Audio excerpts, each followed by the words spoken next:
It kills me. Guys, welcome back. This is the follow-up to the 47th episode on Playing to Win, where it's just Robert and I were kind of chopping it up about his Batman origin story and some of the wealth creation ideas. And towards the end of the show, he mentioned that he wanted to bring in his tax and real estate guy. So we're joined today with Tom Wheelwright, who's our tax guy, and Ken.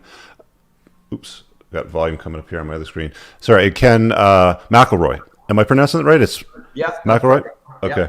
Perfect. And you are the real estate guy. So before we kick it off and kind of dive into this, I'm going to segue in just by throwing up on the screen the tail end of the last cast that I did with Robert, just to kind of refresh what we left with, because he basically cooked up this idea to put together this follow-up with the real estate and tax planning based off this ending here. So just listen to this right here real quick.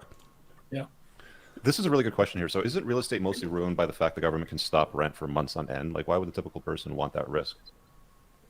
They've never stopped my rent. I don't know what country you live in. I think he's talking about the rent relief during the pandemic, during the lockdowns and all that, where people weren't required to pay the rent. Yeah, well, you just handle those little problems you handle. I mean, I don't handle any of that. That's why my friend Kenny comes on. Mm-hmm. I just give him my money. I make a lot of money in other businesses, but I've got to give my money to a real estate guy.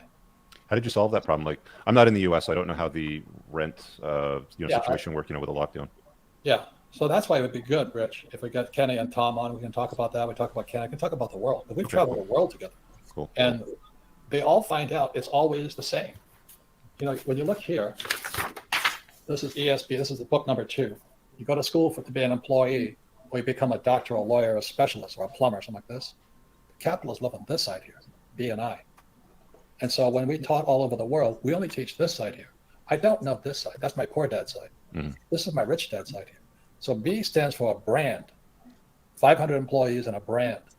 So my book is now number 20 in the world because I studied how to build a brand. I didn't study how to be a doctor. And then the I stands for insider. I never touch outside stocks. I'm always an entrepreneur. But so that's why my solutions are different, but I studied for it. That's the story of Rich Dad Poor Dad. That's embroidered in the headrest on your chair too, isn't it? What's that? That's embroidered in the headrest of your chair behind you. Yeah, I just noticed that. My whole team gave that to me because Rich Dad teaches people to be on this side. Academics teach people on this side. These guys pay 40% in taxes. S's pay 60%. So if a doctor makes $1 million, they walk home with $400. Mm-hmm. That's terrible. Yeah. I make $1 million here. I walk away with $1 million. And I walk over here, it's 20%. And the reason I got a tax break. All right, so I think that covers it. We've got a bunch of stuff we can talk about. We have about an hour. So I want to get right into this. Just try to be as efficient as possible as we're kind of working through many of these ideas. So to kind of give you guys a little bit of insight. So here in Canada, because Robert and I were talking maybe about 15, 20 minutes prior to that, and I also had a conversation with George Gammon a few months prior, and we got into the conversations about real estate. Real estate here, as far as placing your money, as an investor to acquire and hold and put tenants in it even, unless you're running it as a full-time business, doesn't make a lot of sense. So if you've got some spare capital and you want to deploy it and say, all right, I'm going to buy a condo here and a house here or something like that. Like the last condo that I just sold a few months ago, it was in downtown Toronto. And to give you an idea of the ratios, about $850,000, 2-bedroom, 2-bath. And when it was generating rental income, it was about $2,800 a month. So not a real good ratio, right? That's a lot different in many of the states in the U.S., right? Like real estate is a lot more attractive, if I'm not mistaken. Yeah. Yeah. The thing about Toronto, as you know, Rich, being there, I've spoken all over Canada, and I have lots of friends that do real estate in Canada. As you go from, let's say, the West Coast, from let's call it Vancouver, then to maybe Calgary, and you just keep moving around. Each city, each province is different. It's the same in the U.S. So, typically the coasts are a little bit more. Mm-hmm. Yes, so you can get deals.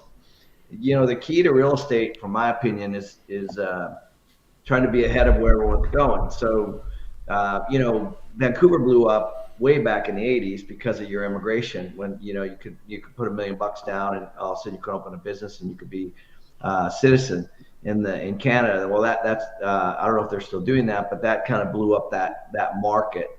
And so, each market's a little bit different depending on oil and gas. If you go up to the tar sands, up above Calgary, and I know that busted since, and so it's the same in the U.S. We have boom and bust towns based on what's happening in that particular area.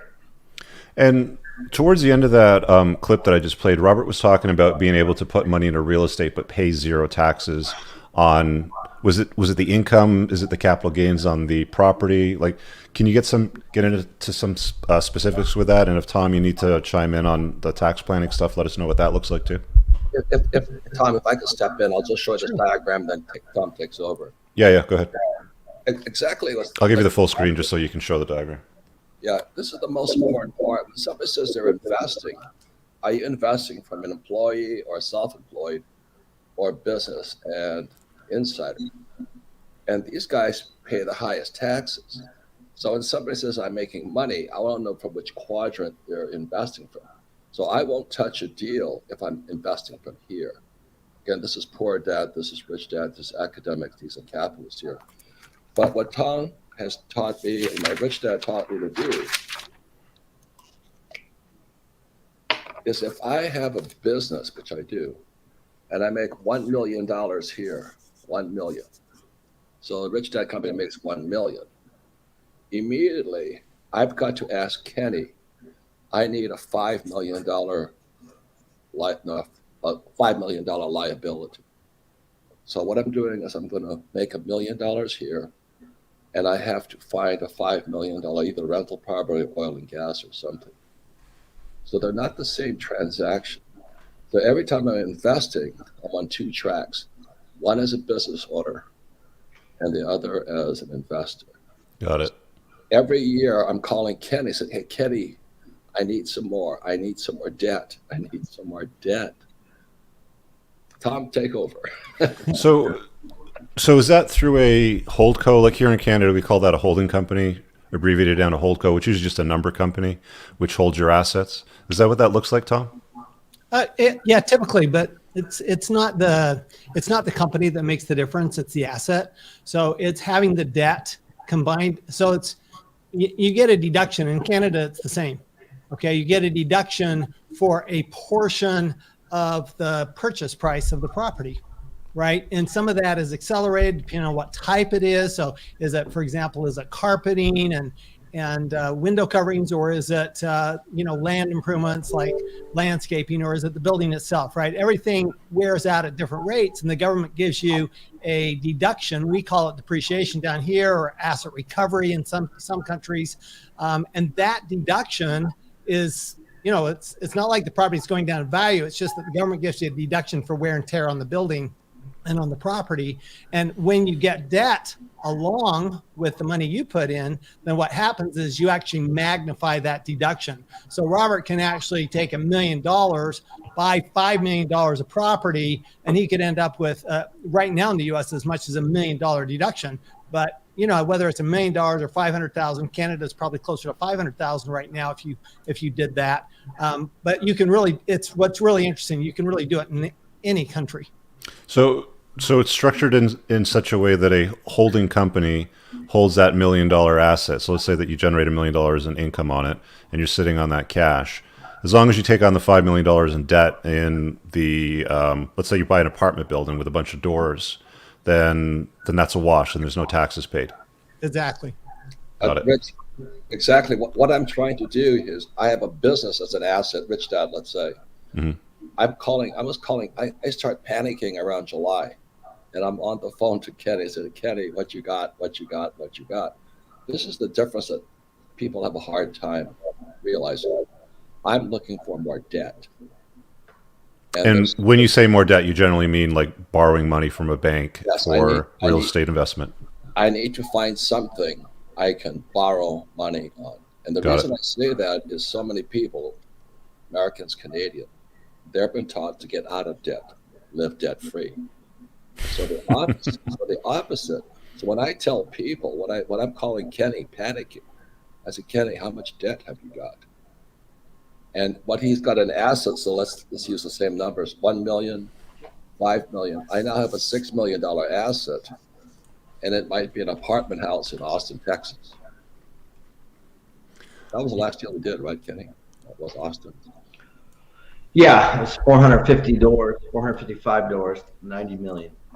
And is there like a certain region that you guys lean to right now? Like I know there's somewhat of a migration of citizens from certain states to places like Texas, Arizona, and Florida. Have you been targeting like these growth areas specifically? Yeah, so we have I have about 300 employees at this point. We have just about 10,000 doors, and our acquisition guys are constantly looking for obviously where people are heading. So back in the day, you can kind of pick on, let's say, Detroit. That was really hot and vibrant. Now it's there's not a lot of people going there, and so now that's happening along the coast. So Washington, Oregon, California, not exclusively, but a lot of people are moving out of those areas into other areas based on all kinds of things. So yes, and so one of those markets that we're looking at is Texas. They're obviously not moving everywhere in Texas, but there are certain markets that people are going to, and there's a bunch of cool ways, Rich. Like simple, like if you think about it, it makes complete common sense. But like Ryder truck and U-Haul truck rentals, one way. I was watching a video on your channel. Yeah. So how do you get that data? Yeah, it's all on the internet. Okay. North American van lines, also out of state driver's licenses as an example, or residency or whatever. When you let's say people are moving here from Washington to Arizona, let's say, which is where I live. They turn in their driver's license. Well, that's a data point. So, last year Arizona grew by 98,000 people. North Carolina 93. Texas 321,000, and Florida 211,000. Those are the top 4 states right now that are. Do you actually know what the percentage growth is versus? No, not off the top of my head. Okay. And that is important, but what happens, Rich, as you can imagine, when let's say 100,000 people come to Arizona. Mm-hmm. If we don't have the supply to accommodate that, then it drives prices up, drives rent up. It's hard to get a reservation. All that stuff's happening here in Arizona. It's happening in Florida. It's happening in Texas. Those states are busy. And the truck rental companies, do they publish that information about where all their vehicles are moving to, or is that like an insider thing? Or Yeah, no, you can go right on U-Haul and go on North American and go on Ryder, and it's actually they'll show you. Oh, really? It's pretty neat. Yeah, it's clever. available on the internet right now, and so yeah, those are just some of the things. You wouldn't want to rely on them completely, but there's also some crazy horror stories. So I'll give you an example. Mm-hmm. I have a friend that's trying to move from California, and U-Haul is going to charge him 10 grand because it's a one-way trip, and it's up to Idaho. And so he said, if I get it back to them, it's only 4. So there's what's happening is all their trucks are leaving, and they don't have the labor to get them all back. So there's got to be a market to pay somebody like $1,000 Oh, to drive that thing back. I'll do it for $1,000. Yeah, I mean you could probably put an ad in a local listing and get some kid to do it with a driver's license, right? Yeah. That's interesting. What other strategies have you been able to leverage to minimize your tax burden? Because that's usually one of the most expensive lines on my QuickBooks that I've noticed in the past. I mean, what else have you seen that's a little tip or a trick that, if you got anything for us, Tom or Robert or Ken? Well, the first thing to understand is really what the tax law is all about. That most of the tax law is really a bunch of incentives, and the government wants you to put your money certain places, and the key is to find those incentives. So real estate is one of those incentives. Need to build housing, need to build commercial properties, so we have real estate tax incentives. There are others. Energy, clean energy especially is a big one. Renewable energy. There are tax credits. There's tax deductions for clean energy. There's other energy, oil and gas. In the US, there's big deductions for oil and gas, technology, business, agriculture. I mean, there are really a lot of incentives. 99% of the tax law in all of our countries is just a series of incentives. It's just instruction guide basically to reducing your taxes. So all the government's saying is, look, we need certain things done.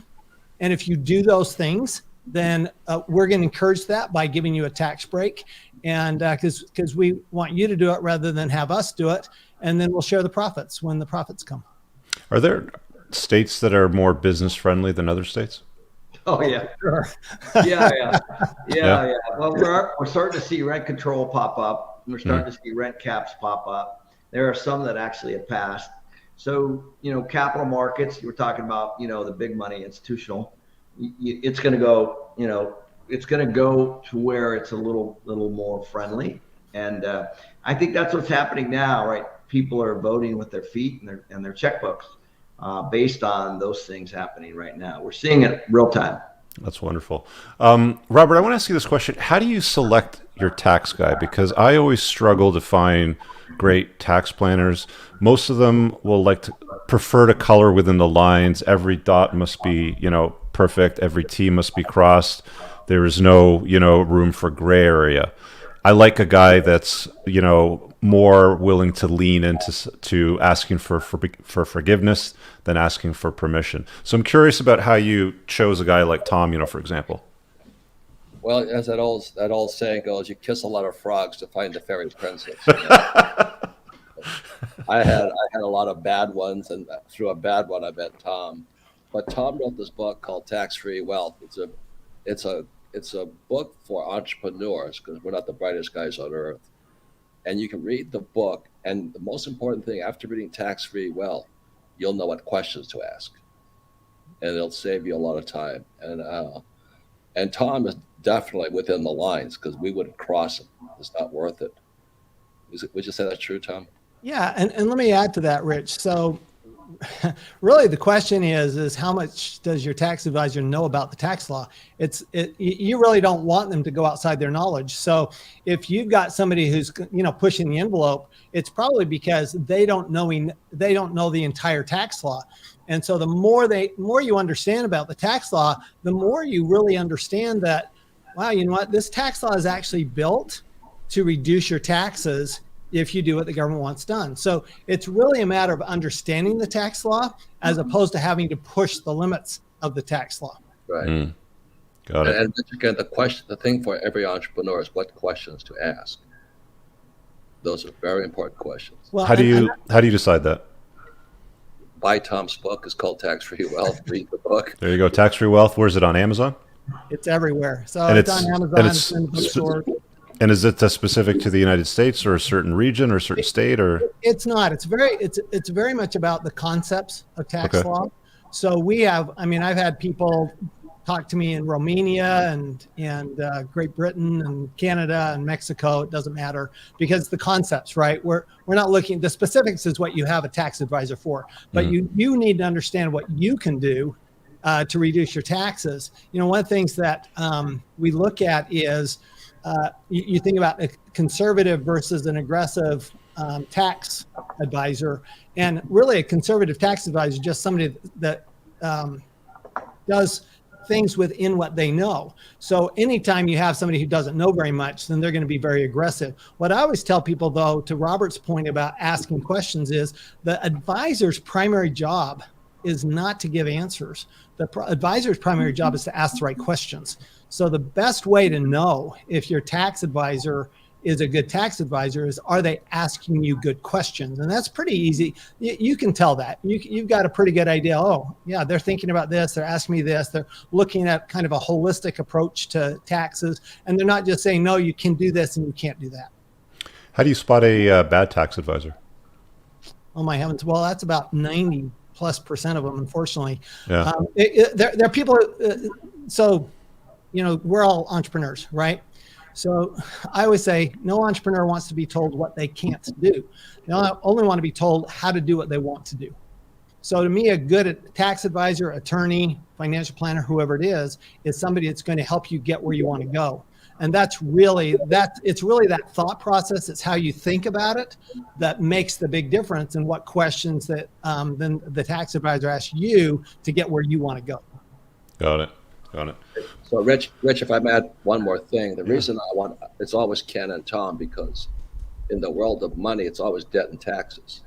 So Kenny provides the debt. He has 3 books. First book is the ABCs, is the basic of real estate investing.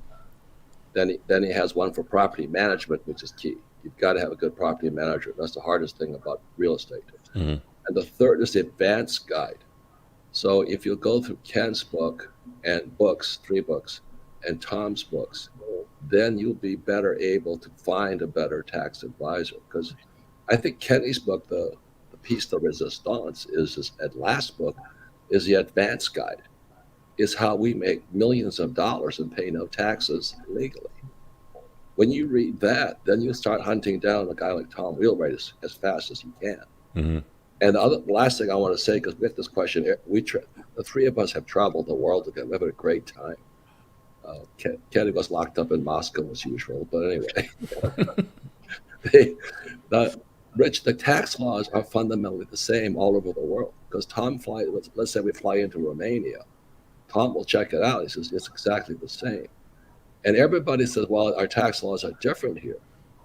But no matter which country we've been to, and Kenny and Tom have done a lot of work in Canada, the laws are the same. When you say the laws are the same, like just to sort of expand on that, like we're dealing with like cuisine in countries varies, but you still have, pretty much the same ingredients, right? Is what we're dealing with? Yeah. So here's what I would say, Rich. The financial system in the U.S., the financial system in Canada are very different. But one thing that's the same is the banks are trying to get everybody's money in savings, and the wealth managers are trying to get everybody's money to manage it. Mm-hmm. So if you understand that, then you understand how to get that money, because all that money funnels into all those things.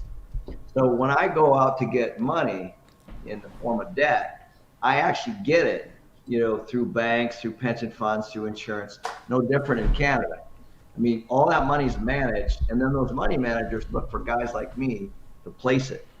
That is absolutely the same. So it really all is OPM or other people's money. And that's one thing that's for sure. And what the banks are trying to do, of course, if I let's say I get $1 million from you and it's in savings, and I'm paying you 1%, I'm trying to lend it back to me, let's say 5. And so that's how it works, is they're taking your money and basically lending it to me. But the collateral is a project that I find. That's the system that we're in. It's the same across the entire world. Yeah. Mm-hmm. And Rich, even from a tax standpoint, I mean, the incentives are the same. Your government wants the same things our government wants. They want housing, they want energy, they want food, they want business, they want technology. The incentives don't change. Yeah, how they apply those incentives are going to change, from time to time. The very specific details of that. So you do have to have a local tax advisor, but the overall view of the government, what the government wants to do, and the government incentives are absolutely remarkably the same. We have here what's called a 401k, which is a retirement plan like your RRSP. Mm-hmm. In Japan, they actually have something they call a 401k. So they've actually copied us exactly. And so you take those retirement plans. Yeah, there's a little difference. For example, RRSP, you have a lot more flexibility in taking that out than we do. Superannuation in Australia, they have even more flexibility than you do, but they're still the same idea. There's still the idea of putting money into a retirement plan, getting a tax break, and then taking it out when you retire. So it's still the same incentive. It's still the same idea. Gotcha. Robert, you were talking about the mindset of like most guys earlier, and Sarah sent me a video about, I can't remember what the title was, something around debt being dumb, essentially. Oh, by the way, Robert, you were right. You were talking about being a big fat beta the last time we were talking. Yeah. And that video that I watched, and it had Ken and Tom in it as well. It looked like it was about 20 years old. You looked like a totally different guy back then. Yeah. Like much, like a lot more, in the face than the head. you've lost a lot of that weight, so good for you. But in those videos, you were talking about the concept about how people struggle with the idea of like good debt versus bad debt, right? And a lot of them have, limiting beliefs. I don't know if you know this, but I built one of Canada's most successful debt negotiation companies. I started it in 2003. I pulled out of it a few years ago. My brother runs it now for the most part. So I'm very, very familiar with the mindset that most people have when they consume unsecured debt and create credit card debt, and what sort of problems that creates in their lives. Can you talk a little bit more about the mindset, between those like limiting beliefs around debt, all debt being bad, versus how you actually make money with debt? Yeah, I think you called it a scam. I think it was scam number 7. Was it? it really is a mindset. I call it a culture. There's a guy, Malcolm Gladwell, he's Canadian, and he says what keeps a person where they're at is their culture. For example, I'm Japanese, but my culture is American. And so a poor person is a person of a culture of, well, eat, drink, and be merry, for tomorrow we die. So they spend. So they lack the discipline. Mm-hmm. But the other part, the hardest thing when I talk to people, I mean, I've gotten into fights. I like an obnoxious character I am. I said, well, I just don't like paying taxes. And I tell you, there are some of these people who get off. They say, that's criminal. You're a criminal. They think paying taxes is patriotic. Mm-hmm. And I point out to them, if you understood macroeconomics, that in 1773, America had a party. It was called the Boston Tea Party. It was a revolt against paying taxes. So America was formed as a tax-free nation, but the Kool-Aid has been sold off to people that you have to pay taxes. And the person who says taxes are important are Marxists. Karl Marx in his book Communist Manifesto said, you want to kill the middle class, just grind them with taxes. So they're inculcated via the education system that if you pay taxes, you're patriotic. Mm-hmm. When on the B and the I side, it's completely opposite. I always say there's 3 sides to every coin: heads, tails, and the edge of the coin. On the B and the I side of the coin, I don't want to pay tax. I'm a capitalist. I'm also a patriot.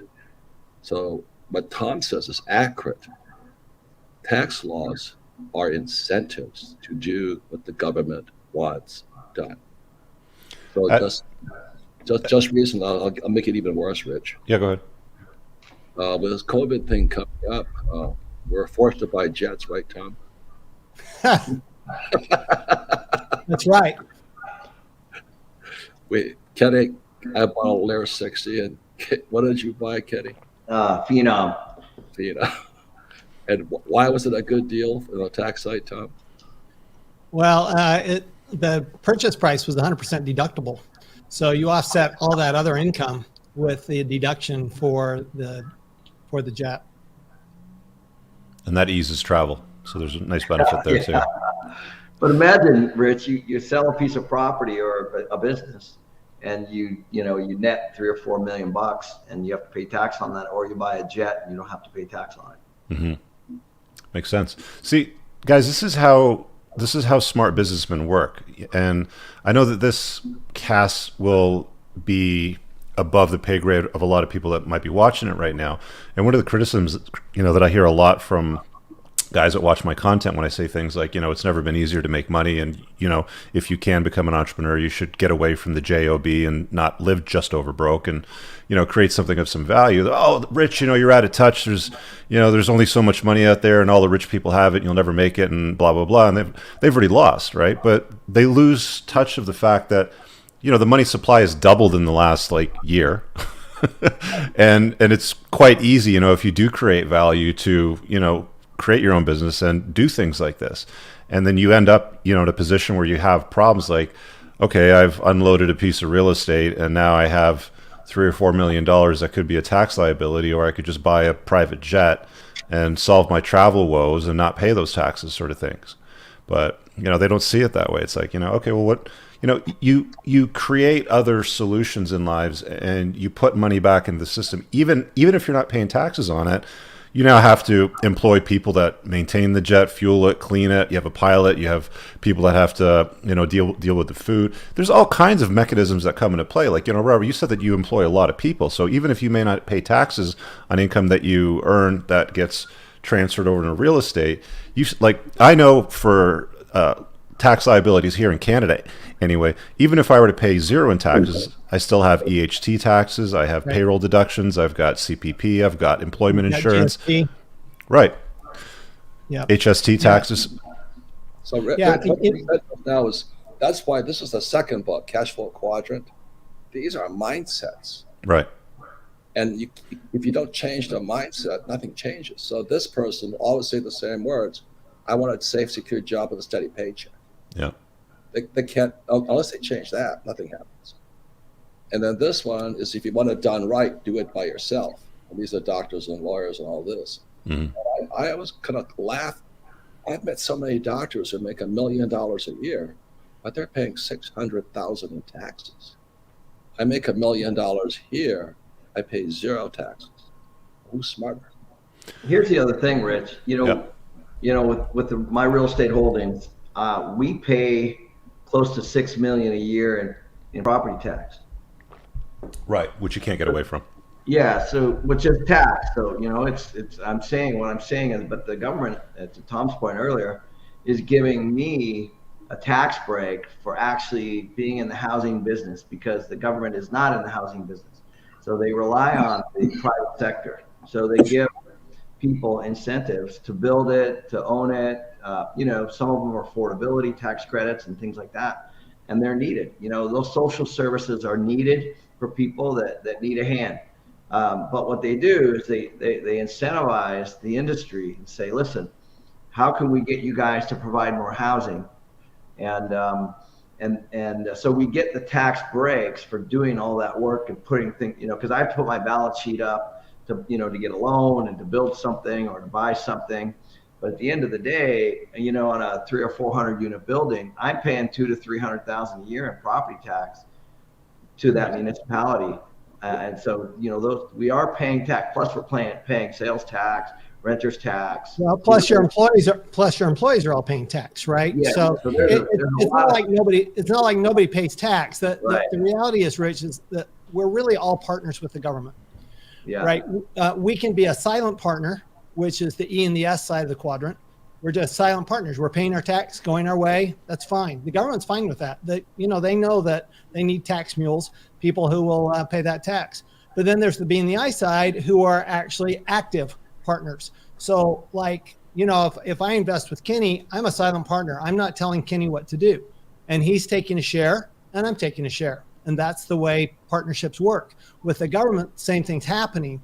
What happens with Robert is the reason he's paying no tax is because he's doing so much of what the government wants done that they're happy to have that partnership, because all the employees are paying tax. Like Kenny says, there's property tax, there's sales tax. So they're getting lots of money back. They're just not getting it from Robert. So, and Rich, what we're doing is we're actually taking the playbook from the government regarding tax, and we're designing our investment strategy around it. It's not the other way around. It's, we're doing what they're asking us to do. Mm-hmm. Right. Robert's got the Rich Dad, Poor Dad story. I think most people that are watching have probably heard it, but can you guys talk about that moment where you basically saw the code in the matrix and you unplugged from the lies that were going to encourage you to, like, I'm sure Tom, at some point you probably worked for an accounting firm, as a junior guy. And I'm sure Ken, at some point, before you started to acquire real estate, you're doing something, as a job sort of employee. Can you guys kind of talk about those moments and share those stories with people, just to give them some insight so they understand that what you see and do right now doesn't necessarily mean that that's going to be what you're seeing and doing when you get on later on in life too? Yeah. So I'll tell you, about 26 years ago, I started my first accounting practice.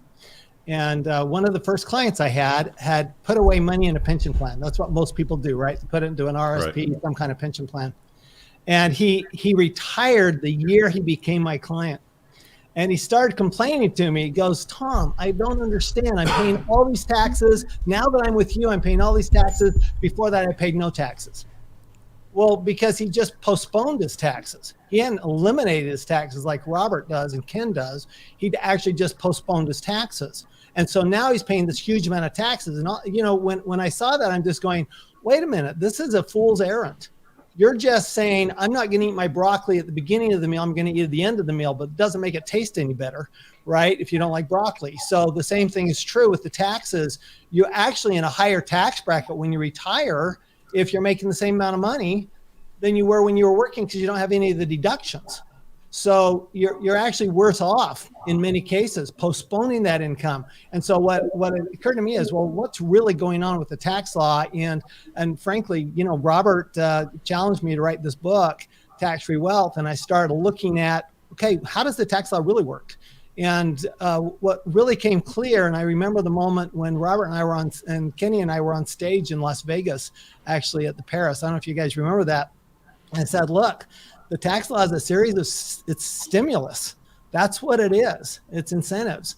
And all of a sudden, Blair Singer turns to me and goes, what? He goes, because once you realize that you're just doing what the government wants done, it changes everything. It's that, just like you're saying, Rich, it's how you think about it. Because if you think that it's my obligation to pay the most tax possible, then great, do it.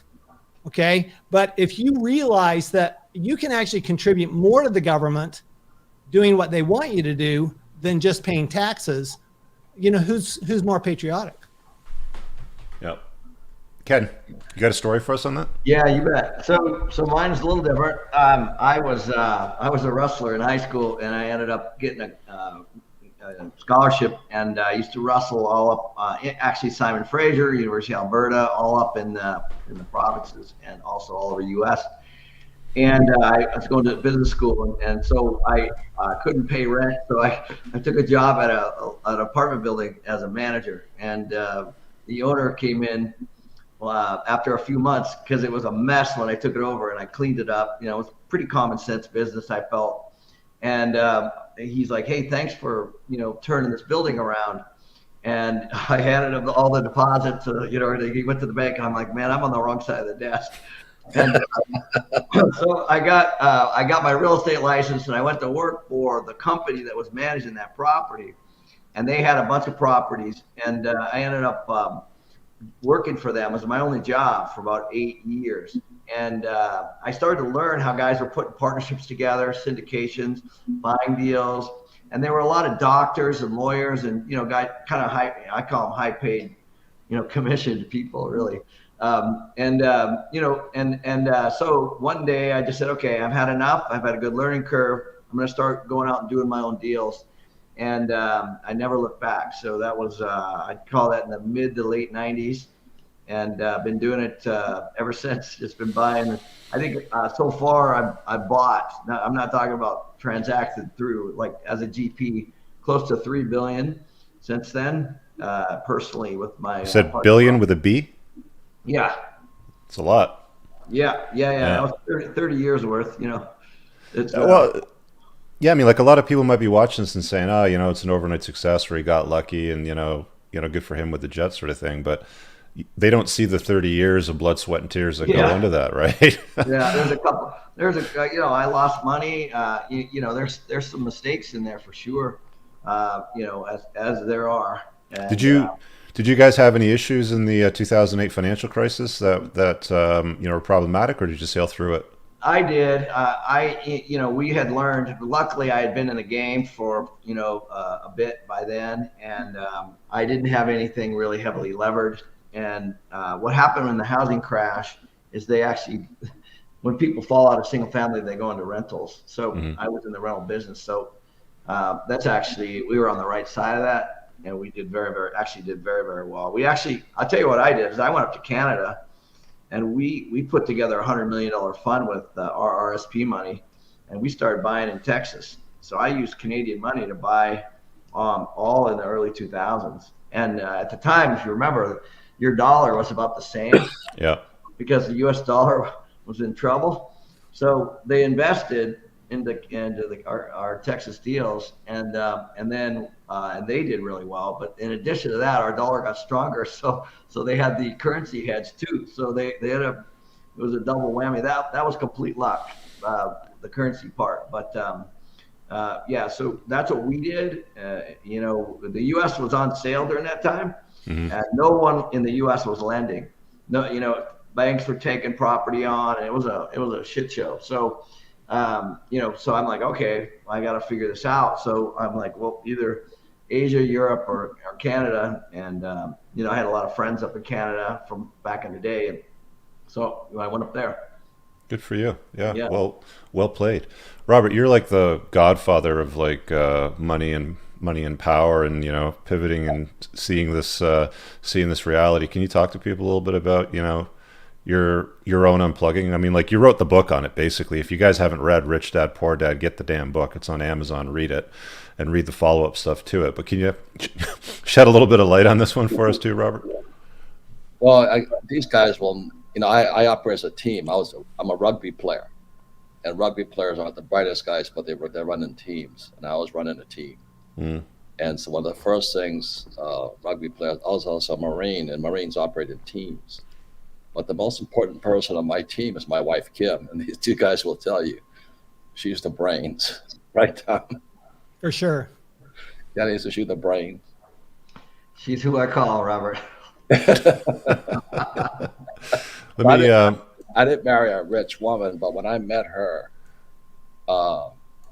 she had a job. She was in advertising in Honolulu, and she would set up a little network marketing business inside a health club.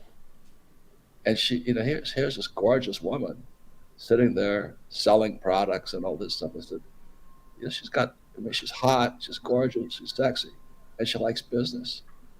So I think that was one of the smartest things I ever did, because I would agree. Yeah, she freed me up to go and do all the crazy stuff I was doing, because she could always pick up the pieces, right, Tom? That's right. Yeah, I could see in your in some of your video content, you know, especially when you're working with a group of people, that a team is very important with you. Was that something that you learned in school, or was that something that came out of the military? It's military and rugby. Yeah. Let me grab a few of these comments and super chats. Renegade Windman just says, epic panel, everyone. Be sure to take notes. This is priceless content coming to you for free. We got Mike Tyson in the house, apparently.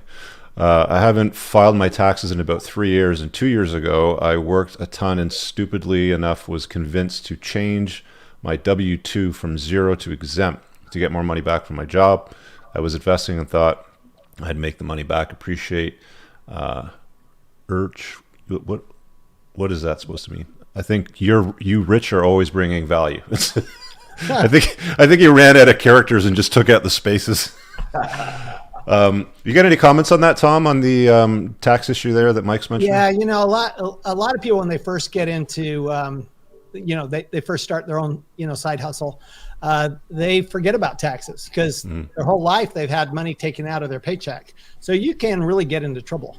You know, you think that, I mean, you're borrowing from the government is what you're doing. If you change your withholding so you don't take enough out, then you're basically borrowing from the government, and now you have to pay it back. Well, the government's not as friendly as your local banker, frankly. The IRS or the CRA, they're going to come after you. And so you do have to pay attention to it, and make sure that you are paying in your taxes so that you don't have this big bill come due when you file your taxes. So the administration part is actually very important. So another question. So at what point, if somebody was generating decent income and they wanted to minimize their tax liabilities and start looking at real estate or buying apartment buildings, would that make sense? May I answer that question, because that's a big hot button for me. I won't mention this guy's name, but he's a real estate expert in the States, and he recommends people start with a 200-unit apartment house. That seems like a pretty large start. Yeah. And then, so I think we should say, when I came back from Vietnam. Is that in a fund, or is that buying your own 200-unit apartment house? Yeah. And this guy, but he was fishing for dollars, is obvious. I see. Okay. Yeah. You know the type of guy on these channels here. Yeah. And he's famous. It's disgusting. I got into a fight with him on air. But when I came back from Vietnam, my rich dad said to me, he's my best friend's father, He says, if you're going to be rich, you have to understand real estate. And with that, he says, take a real estate course. So this is in 1974 or something. I took a real estate course for $385, and I bought my first unit was a 1-bedroom, 1-bath condo in Maui, and it was $18,000.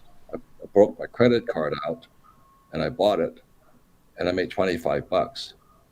So I started very, very, very, very small, and I stayed small for a long time until Kim and I met Kenny.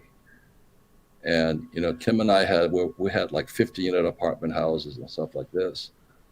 And we found out Kenny could do property management. See, property management is the key for the money coming out.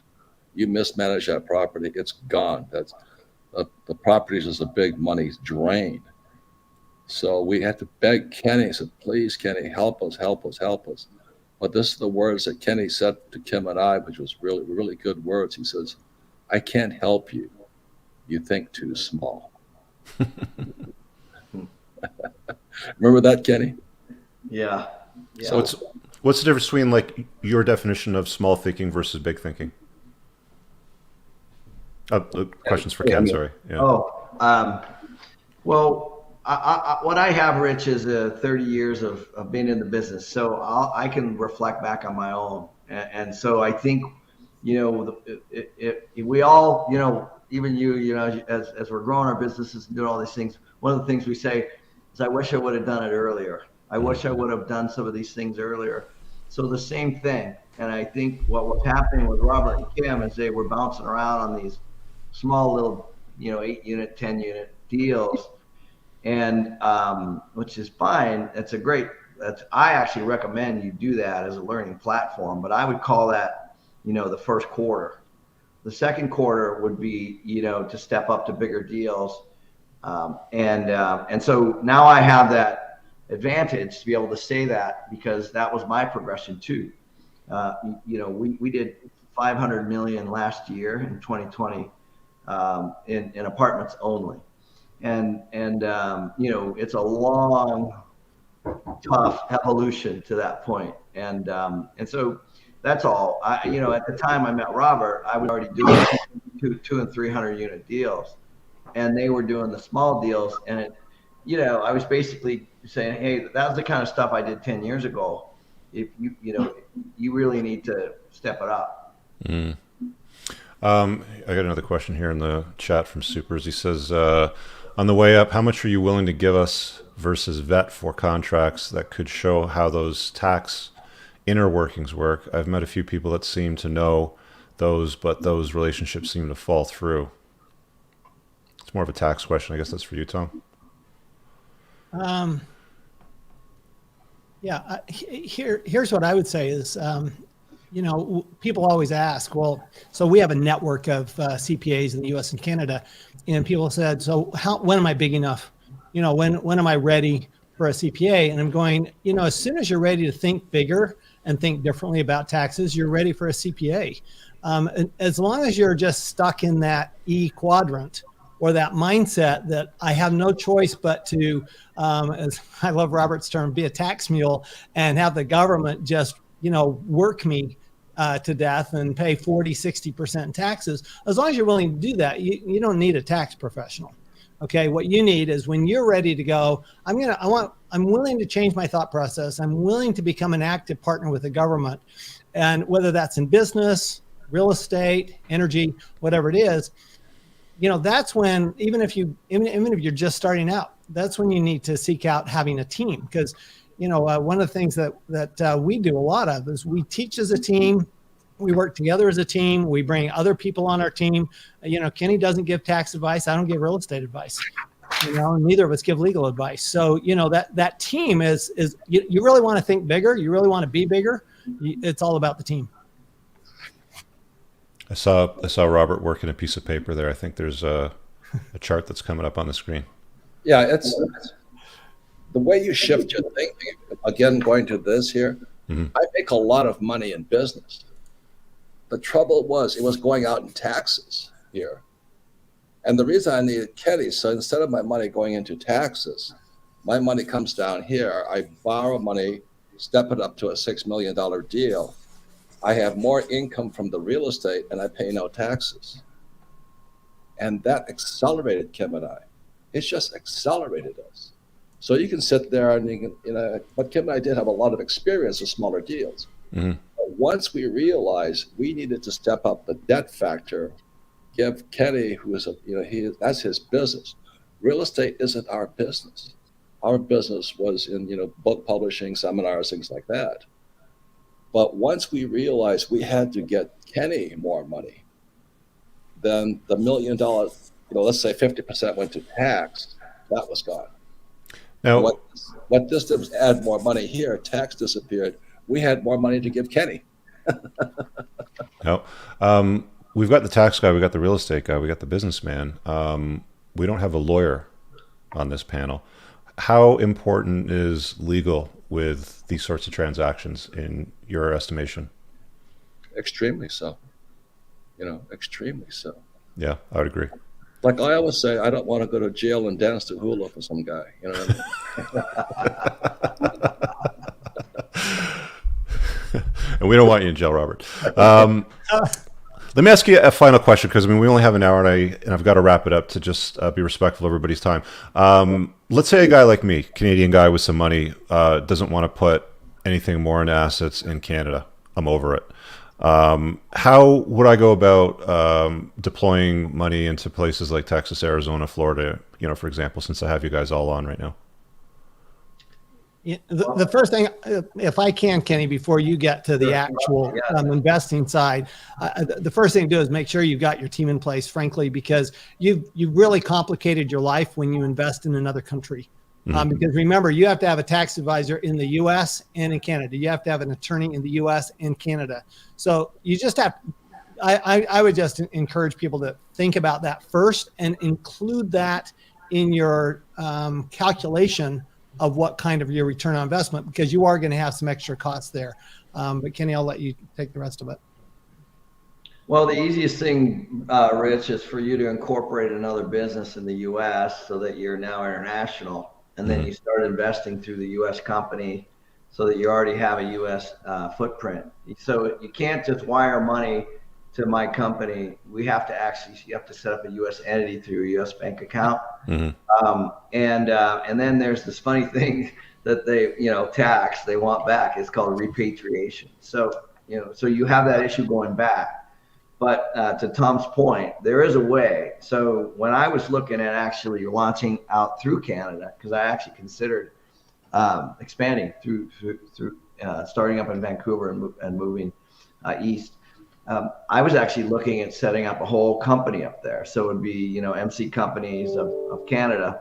And then now you're making money in both markets, and you can kind of do what you want to do. So that's how I've seen a lot of people do it.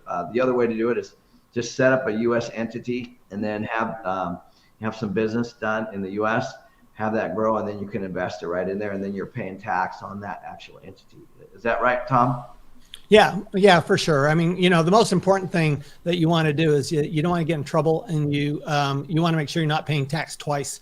You don't want to pay tax, both Canadian tax and U.S. tax. You want to pay one or the other. Mm-hmm. And that's why you set up the company. That's why you get the advisor on both sides, because the taxes can basically confiscate your entire earnings if you're not careful.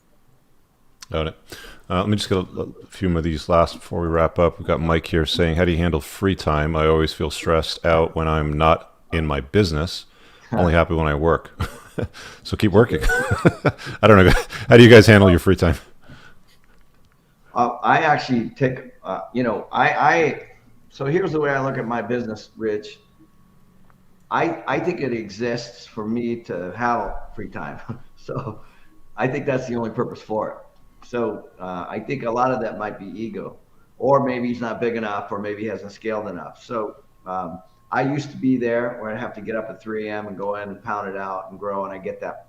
But at some point, you have to hire the team. You have to get it to the point, kind of like what you did with your brother. Step away from it, and it doesn't mean it has to go away.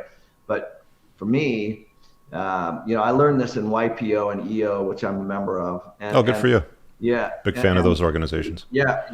I've been in those organizations for 25 years, and you know, I learned that from being in those groups. There is the business exists, so you have great health and great relationships with your family and friends. Mm-hmm. That's the reason to have a business, in my opinion, and to not fall for, you know, these work hard, get a job, what we're starting to see now. Yeah. I'm not tethered. I literally eat what I kill. So I can do what I want, and shut her down, grow it. I can do whatever I want. And I have multiple funnels of money too. So that's the other thing. If he just has the one, then I would encourage him to take a look at, I think I have 7 or 8 different businesses that all are working in unison. They're very different, and freedom, you know. Yeah, the business is supposed to serve you at some point. I mean, you're going to bend over backwards, and you're the cleaning lady, you're the printer repair guy. You do everything, from the get-go. But once revenue starts to come in, you need to figure out a way to put people in place to take care of things so that you don't need to do them. Yeah. Just another thanks here to everybody, Tom, Ken, Robert. Gentlemen, thank you very much for carving out some time and coming on the show and catching up and talking about wealth creation with debt and taxes. Once again, so we've got Tom Wheelwright. You've got several books on Amazon. Can you just mention where they are and where people can find you, Tom? So yeah, Amazon, we're #1 in our category, tax-free wealth. And you'd also find us at the bookstore. So, and we're also in, as George W. Bush would say, we're in Mexican, we're in Spanish. So you could, we actually are in Japanese and Chinese as well. And all of our books are in multiple languages, but Tax Your Wealth is one. I would go to Why the Rich Are Getting Richer. That's one Robert and I did together a few years ago. And that's, they're all easily accessed. Right. And you've got a YouTube channel as well too, right? I do. The Wealth Ability Show is my channel. All right. Ken? Thank you, Rich, for your time too. I appreciate being on. So I have the ABCs of Real Estate Investing. That's the one that is most known. It's in 20 some languages, and continues to be a great seller. The Property Management ABCs, the Advanced Guide, the ABCs of Buying Rental Property, and then in April, I'm releasing the ABCs of Raising Capital. So we'll have 5 total. And just to note, all of that, I have a full-time director of philanthropy at our company. So all my book revenues and everything go into that, and we give it all away. Cool. Robert, final words? Well, the first word I learned, I went from high school to school in New York, military school. And the first word they teach you is mission. What's your mission? And I think the most important thing, like Tom was a Mormon missionary, and Kenny and I, we're all on the same mission. And it's a spiritual one, is that, there's no financial education in our schools. So our mission keeps us going. We have enough money. It's not about the money anymore. It's about the mission. And so to elevate the financial well-being of humanity, because the gap between rich and poor is now too dangerous. And that's what keeps us going. Appreciate that. Thank you, gentlemen. Just hang around for a sec while I just end the broadcast. Guys, leave a thumbs up and a like, and we'll see you guys in